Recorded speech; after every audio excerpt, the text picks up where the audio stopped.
తెలంగాణ ప్రభుత్వం విద్యార్థుల సంక్షేమం కోసం మరో స్కీమ్ కు శ్రీకారం చుడుతుంది. 1వ తరగతి నుంచి డిగ్రీ వరకు చదువుతున్న రాష్ట్రంలోని 27 లక్షల మంది విద్యార్థులకు ఇవాళ యంగ్ ఇండియా స్టూడెంట్ కిట్లను పంపిణీ చేయబోతున్నారు. ఈ కార్యక్రమాన్ని సీఎం రేవంత్ రెడ్డి ఇవాళ ప్రారంభిస్తారు. సాయంత్రం 4 గంటలకు హైదరాబాద్లోని ఎల్బీ స్టేడియంలో ఈ కార్యక్రమం జరగనుంది. విద్యార్థుల తల్లిదండ్రులపై ఆర్థిక భారం తగ్గించాలనే లక్ష్యంతో రాష్ట్ర ప్రభుత్వం ఈ స్టూడెంట్ కిట్ పథకాన్ని అమలు చేయబోతుంది. ప్రస్తుతం ఒక్కో సంక్షేమ గురుకులంలో ఒక్కో రకమైన సామాగ్రి ఇస్తున్నారు. ఇప్పుడు అలా కాకుండా 22 రకాల వస్తువులతో మెగా కిట్ ను రూపొందించారు. ఇందులో డే స్కాలర్లకు, రెసిడెన్షియల్ విద్యార్థులకు కామన్ గా పాఠ్య పుస్తకాలు, నోట్బుక్స్, 3 జతల యూనిఫామ్, స్కూల్ బ్యాగ్, 1 జత షూ, 4 జతల సాక్సులు, బెల్ట్, టై, ఐడి కార్డ్స్ ఉంటాయి.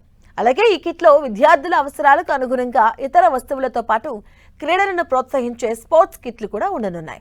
విద్యార్థుల్లో సమానత్వ భావన పెంపొందించడం, ప్రభుత్వ పాఠశాలల్లో చదివే పిల్లల్లో ఆత్మవిశ్వాసాన్ని పెంచడం, కార్పొరేట్ విద్యా సంస్థలకు ధీటుగా ప్రభుత్వ విద్యా వ్యవస్థను తీర్చిదిద్దడమే ఈ కార్యక్రమ ప్రధాన ఉద్దేశమని ప్రభుత్వం పేర్కొంటుంది.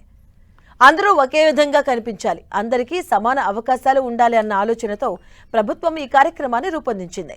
ప్రభుత్వ పాఠశాలల్లో చదివే విద్యార్థులు కూడా ఎలాంటి తక్కువతనం భావన లేకుండా విద్యను అభ్యసించేలా చర్యలు తీసుకుంటుంది. పేదరికం చదువుకు అడ్డంకి కాకూడదన్న లక్ష్యంతో ప్రవేశపెడుతున్న ఈ యంగ్ ఇండియా స్టూడెంట్ కిట్ కార్యక్రమం రాష్ట్ర విద్యారంగంలో మరో కీలక అడుగుగా నిలవనుంది.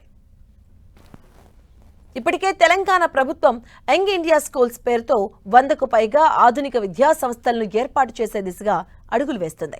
అంతర్జాతీయ ప్రమాణాలతో కూడిన మౌలిక వసతులు, నాణ్యమైన బోధన, ఆధునిక సాంకేతిక పరిజ్ఞానంతో కూడిన విద్య అందించేందుకు 100 కోట్ల రూపాయల వ్యయంతో ప్రణాళికలు సిద్ధం చేసింది.